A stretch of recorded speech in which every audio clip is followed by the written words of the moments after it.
So after doing the thing with Reyes, a lot of folks reached out and said, you know what, Rube, you should actually interview people. So I thought, you know what, something I wanted to do even prior to that. So I figured I'm gonna start doing that with everyone who presses shirts or anything with me. I want to interview them, get their story behind why, that particular design or logo, and just learn more about these people that I'm pressing for, if I don't know them. In this situation, I happen to know this guy right here, known as OSCYI to many of you. I've known him my whole life, and he's got a brand called Stoner. Yes, sir. So yes, sir. We're going to get to know a little bit about OSCYI. Then you got to follow him after this for me, because his line is amazing, and it's about supporting, those that, especially if you know them, support your own. And even if you don't know them, support the fact that, we're entrepreneurs trying to make a living off of what we do. So we need you to help us grow. Now, OSCYI, tell me about your line, Stoner, how it came to life. What does it stand for? Let them know who you are. Well, first and foremost, my name is OSCYI, mixtape Meredith 707. I hail from Vallejo, California. And this is part of what I represent. It's called Stoner, which is a part of the group that I'm a part of. And it's actually an acronym. Stands for Spiritually Tuned on Natural Energy Resources. So, I don't think they understood that part. Stands for what? Spiritually Tuned on Natural Energy Resources. And basically that means using what you have inside of you and channeling that to get whatever you want to get up out of this life. So, but one of the best ways to show people what you're trying to do right now, and kind of just advertise what you're doing, is on merchandise like clothing, shirts, hoodies, sweatshirts, things of that nature. So it's actually a good way to get out there, get your brand seen, and just get your brand heard and get your message across. So. And on top of the merchandise that he does, I've known him to always be a musician. Oh yeah. So tell us about your rap career, who you've worked with, what you've done, how long you've been doing. How many mixtapes do you have out? There's a reason he calls himself the Mixtape King. Man. Why is that? It's just putting in that work. I've been putting out projects since 2000, 2001. I'm working on my 19th project, getting ready to come out. So just work, putting in that music, and I rap, But it just no type of style, no genre. I'm totally out the box. Whatever I get in, whatever I get into and get on, that's what I do. So just rap, but it's a good way to represent the whole new thing. It's the merch. You see a lot of people with it, and it's like a walking billboard. So yeah, that part. Okay, now and throughout your entire music career, who have you worked with? Who have you come across? Tell me some of these people.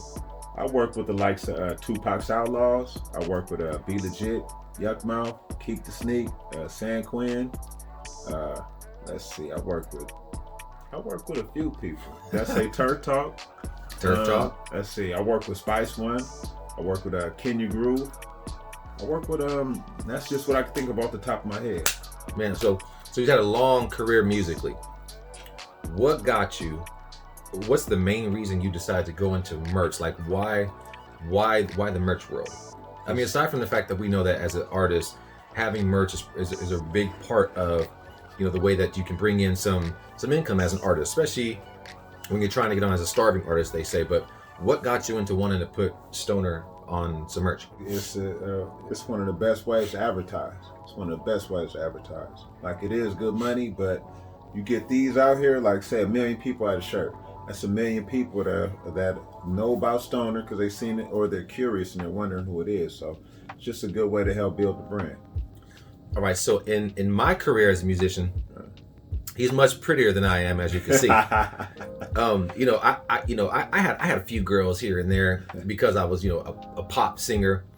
But man, tell me about the music world, man. Has it been crazy for you? Like I said, you're pretty, so I'm sure you had 1 million females on you. It was crazy from the jump. But I grew up with music. My dad played music, so may he rest in peace. By the way, rest in peace, Pops. From preschool, I went to the studio. Kindergarten, going to the studio. My dad, I got my first studio session for me, booked that in 1986 when I was 10 years old. So it's crazy, but I've been around it so much that I didn't know how crazy it was until I got older and was realizing. I had co-ed slumber parties in 6th, 7th grade, you feel me? So things of that nature. Growing up in the music, like that, people say wild. I was always used to it because I grew up around it. But yeah, it was wild. You know, that's fun though. You know, when you're young, you have a lot of fun. It's just a lot of fun, good, wild times. You work with a lot of good, fun people, creative. You know what I'm saying? You make a lot of good memories and just have a lot of good fun times. So right. So as I was saying, you know, may his past rest in peace. I got to know his dad. Again, I've known OSCYI for a long time. Y'all had y'all own relationship, like y'all used to play music, didn't have nothing to do with me. Yeah, though, you know? we were very tight. I pointed out something last night in a video that I put up. It might be a little bit too deep for some folks, but explain to these folks, especially this younger generation, that thinks that you got to get money. I mean, look, I'm not against the cannabis game at all, but it's the other route that we took. Like I was telling you, you know, I used to be heavy in pushing, you know, a certain what can I call it? street pharmaceutical. Street pharmaceutical. Street, yeah. A prescription, street prescription. We come from that together. Yeah. There was a time that we were very down, busy. Yeah, getting down, yeah. What would you say the difference is today versus us back then thinking that we needed to go that route? How about today? What's the safest way to do it? Do you necessarily have to go that route to get on? It's different now, you know. We the pre-internet, you know what I'm saying? We're the pre-internet generation. With this internet, it's a lot of different ways you can get a lot of money out here. Like a lot of influencers, young kids getting $20,000 a month, you know, touching big money just off this internet. So we kind of did it because we didn't have a lot of avenues, you know. It's a lot more avenues now though too. It's a lot more. Plus, in our day, it wasn't so many cameras and it wasn't so many people telling, so it's a little different, you know what I'm saying? Now, I wouldn't do it today. Some of the things I did in the 90s, I wouldn't do today because it's a lot different, you know? But then again, you don't have to though, so, you know. Okay, so now for someone, what advice can you give to this younger generation, for someone who's been in the industry for a very long time? You know the ins and outs, you experience with it. What advice can you give these cats that are trying to get on right now, whether it's music or whether it's merchandise? What can you offer them? The thing I would tell them is, since knowledge is power, whatever you're trying to do, just learn about it.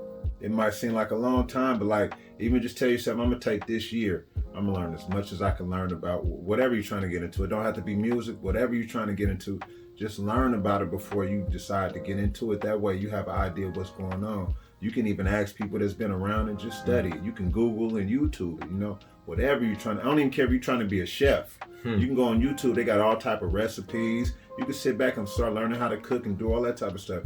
Just take your time. If it's something that you want to devote your life into, like you really want to give your life and give your all, just study it first. Make sure it's for you and just learn as much as you can about it, you know? Just learn, study. That way you'll be ready when you get into it. That's powerful. So I had a few more questions. I'm gonna shoot off some random stuff. Okay, it's all good. You know, and then, you know, we'll let them know where they can find you. Yes, sir. Favorite color? Favorite color? My favorite color, burgundy. Burgundy. Yeah. Burgundy's dope. Yeah, right on. Pickup line. Pickup line. But you gotta act it out. It's gotta be smooth. I gotta act it out. You gotta act it out. Put me on the spot. On the spot. Act it out. No, I don't have no What's pickup lines. line? I just say I say what right there, what's going on right there. And usually it's a conversation. I ain't gonna lie. I have to see something on a female that sparks something. That's usually where my course of conversation goes. Ooh. My mans, where can they find you?